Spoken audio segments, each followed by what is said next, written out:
Inflation here now becoming a big problem, more evidence it's going up. More evidence is going up.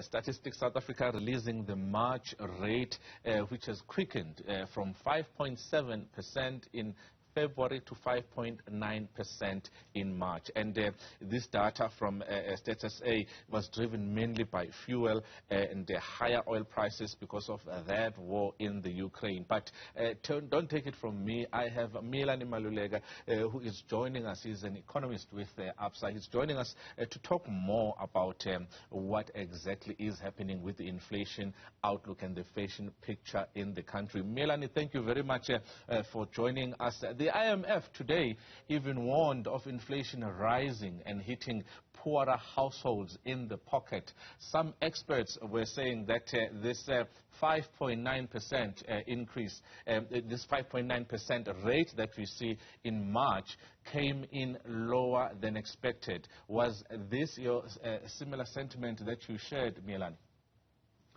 Thank you very much for having me. Look, forecasts are always going to be pretty much everywhere.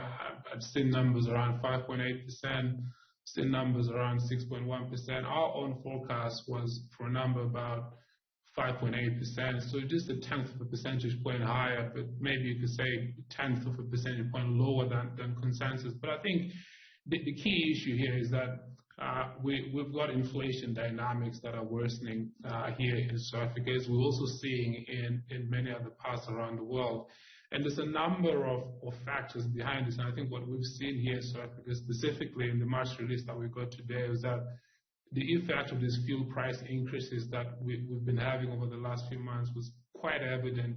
But there's also a second round effect that is also coming through associated with that, and that is public transport inflation, which was actually at about 14% in March, the highest we've seen in almost 10 years. So I think it just shows you, some of the pressures that are building. And our view is that the 5.9% that we've seen in March is certainly not the highest that we're going to see in this cycle. So there's definitely going to be a lot of pressure on the disposable incomes of households, particularly lower income households, who don't really have the flexibility to maneuver in any way in this sort of environment.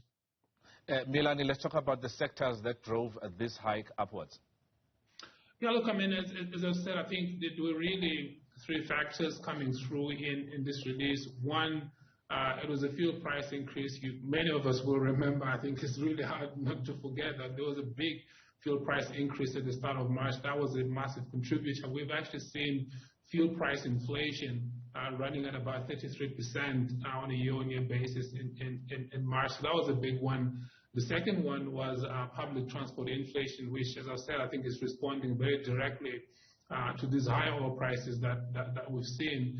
But another really important one that we've also seen in March, actually, is housing inflation, which was actually quite subdued over the last couple of years. Now we're starting to see things like rental inflation starting to pick up a little bit. So those are really the three main factors for the March numbers specifically. But I think that going forward, one thing that is also going to start to come through in a strong way is food price inflation. We have, of course, seen what has happened to crop prices globally, particularly after Russia's invasion of Ukraine.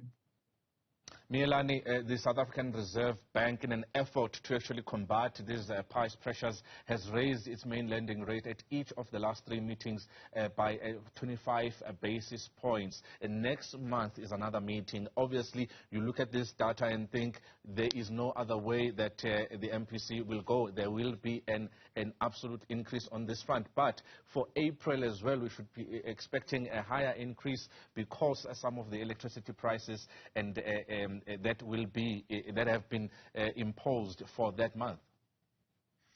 Yeah, that's right. So, I think the key thing to remember, of course, is that the electricity tariff increase will kick in on 1 April for Eskom. That's the start of their financial year.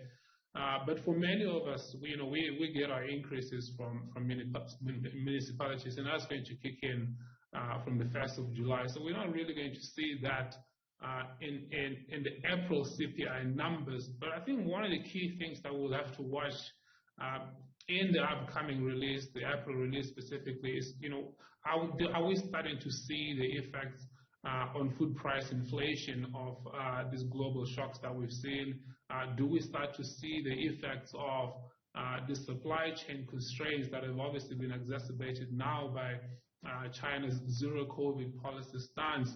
I think that's really going to be the key issue, particularly going into that May MPC meeting. I think it's something that the SARB's MPC will be paying a lot of attention to. They did tell us last week in their monetary policy review that it's not just inflation going higher, but we're also concerned about the second round effects, the extent to which it starts to de-anchor inflation expectations, the extent to which this starts to feed into higher wage inflation domestically. I think those are some of the things that the South African Reserve Bank will be watching. And I think, just to be clear in terms of what our view is, we do think that South African households should expect more interest rate hikes over the coming months. I think the South African Reserve Bank has made it clear that they're going to do whatever it takes, I think, to manage inflation expectations so that we don't see an inflation spiral here in South Africa. Miyelani Maluleke, thank you very much for your time. That is the ABSA economist talking to us about the consumers going through another tough time with inflation eating up once again.